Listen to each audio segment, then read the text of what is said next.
Un peu un coup de bol parce que le rétroviseur était replié, mais souvent le rétroviseur est ouvert et ce qui fait qu'on se prend le rétroviseur ou dans le visage ou dans l'épaule. Et je me souviens que ça m'est arrivé, une fois j'ai accroché le rétroviseur avec l'épaule, donc du coup ça l'a un peu déboîté.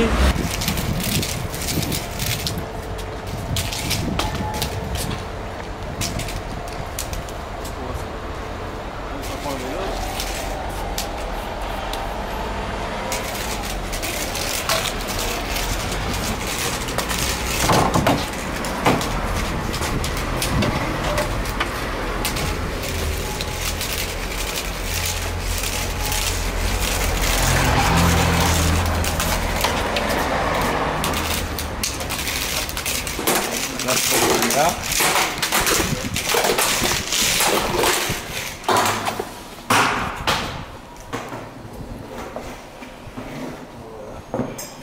Bon, c'est un peu bombé, comme ça fait un peu de bruit à la canne. Pour moi, ça précise bien que je suis arrivé sur le quai. Et après, j'utilise là. Vas-y, montre-le-moi avec la canne. Et elle est très repérable parce que vous voyez, elle résonne bien à la canne. Elle fait bien du bruit. Donc du coup, je la suis. Et après, je cherche la porte. Alors, je vais essayer de mener une chute.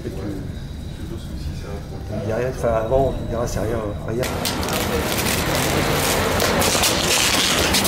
Alors, la situation est très traite parce que je marche au trottoir et en fait, il y a des marches qui sont toutes à longueur. Donc, comme je marche pas droit, il y a un moment, mon pied droit a buté et puis j'ai failli chuter, quoi.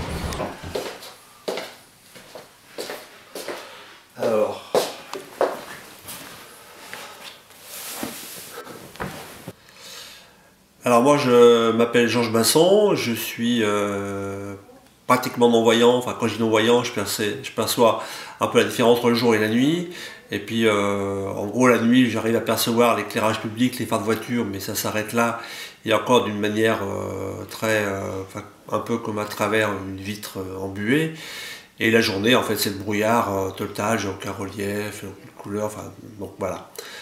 Donc là maintenant en fait on va descendre de chez moi. Tu habites où? Donc j'habite à Lyon, là, rue des Fossés de Trillon. Et là on va descendre, on va sortir de chez moi. On va prendre, bon j'habite plutôt un vieux quartier, hein, donc on va prendre une petite rue pavée. Après je vais rejoindre la rue de Trillon, donc qui est la rue qui m'amène au funiculaire qu'on appelle à Lyon la Ficelle, qui va nous amener à Saint-Jean, quartier Vieux-Lyon. Et donc là on va se prendre un itinéraire qui est relativement assez encombré pour rejoindre ce funiculaire. D'accord. Georges, quand on est non-voyant, qu'est-ce que toi tu ressens? Au fond de toi, comment est-ce que tu vis cet handicap?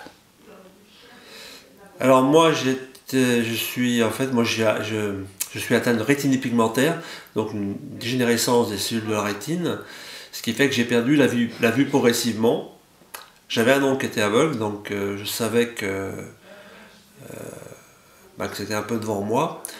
Donc on va dire, pour faire très très vite, jusqu'à l'âge de 30 ans, j'étais gêné que la nuit, pas la journée. Le soleil, la lumière étaient vraiment mes amis. À partir de 30 ans, la lumière a commencé à sérieusement me gêner. Pendant longtemps, je faisais ce que je l'appelais l'indien, je mettais les mains un petit peu en casquette pour essayer de m'abriter de l'aspect du contre-jour, de l'éblouissement. Et puis les couleurs ont commencé à disparaître, les reliefs ont commencé aussi à s'estomper. Le champ visuel s'est réduit. À l'époque, j'enlevais toujours mes cheveux devant les yeux, pensant que c'était mes cheveux qui obstruaient ma vue, mais non, c'était mon champ visuel qui se réduisait. Mais tout ça se fait sur plusieurs années, donc on ne peut pas s'en rendre compte pratiquement du jour au lendemain. Mais on le constate comme ça, en 6 mois, 1 an, on se rend compte qu'il y a une évolution. Et puis jusqu'à l'âge de 40 ans, où j'ai fait un centre de réadaptation pour déficients visuels, où j'ai appris, d'abord où j'ai psychologiquement accepté que j'avais vraiment des soucis de vision et qu'il fallait vraiment que je m'organise avec cette difficulté-là. Donc c'est d'où ce centre de réadaptation où j'ai appris entre autres le maniement de la canne, la locomotion et surtout l'orientation. Et là, on va dire que pendant plus de 40 ans de ma vie, j'ai caché ma déficience visuelle et pratiquement du jour au lendemain, je l'ai affichée.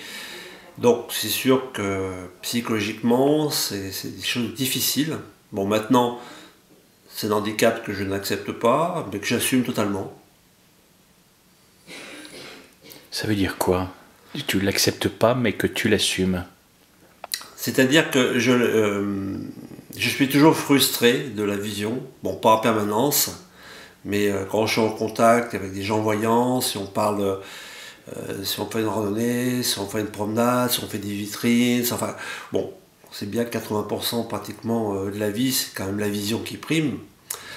Donc je peux pas ignorer cet aspect-là, et moi j'ai toujours la mémoire de ça, et ça me frustre beaucoup. Je vous dis bien pas en permanence, hein. Et quand je dis je l'assume, c'est-à-dire que j'assume ma situation de personne déficiente visuelle, et je revendique même ma place dans cette société, c'est-à-dire en tant que citoyen, hein, c'est-à-dire de pouvoir aller et venir comme tout citoyen lambda.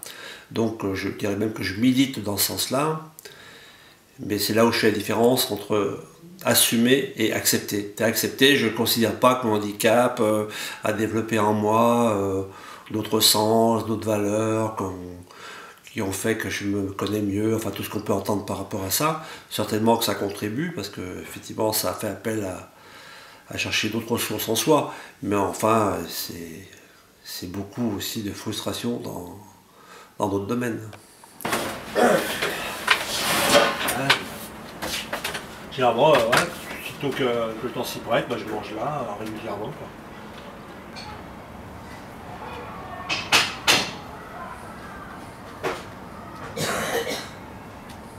Alors, je les ai bises par là, Georges, viens. Je crois que je te les ai bises là, par terre. Je te les ai bises. Je les ai cirées, hein. Ouais, ok. Voilà. Donc là? Ouais. C'est les marrons hein, que tu voulais mettre. Ouais, c'est ça, ouais.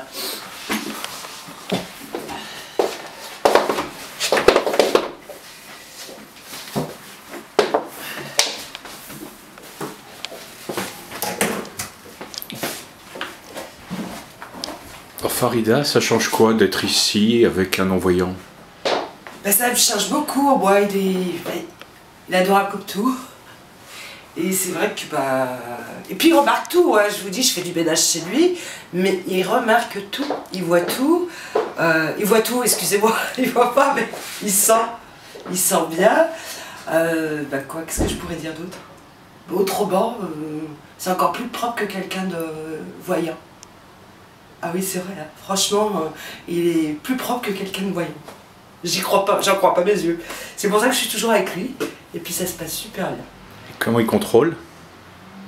Il a confiance en moi, et puis je pense qu'il a une amie qui vient voir, et puis au début ça se passait comme ça, qui lui disait voilà, c'est bien arrangé, ça a bien été fait, donc voilà, au fur et à mesure il a eu confiance en moi, puis maintenant il contrôle plus en fait, il voit à peu près, quand il y a quelque chose qui va pas il me le dit, donc je le fais tout de suite, mais autrement non, ça se passe super bien avec lui. Je préfère travailler avec un non-voyant, vous voyez.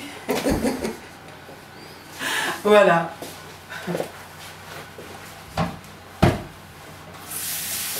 C'est vrai que c'est vraiment adorable, c'est vraiment génial de travailler avec... Bon, je lui fais un peu tout, hein, je lui fais...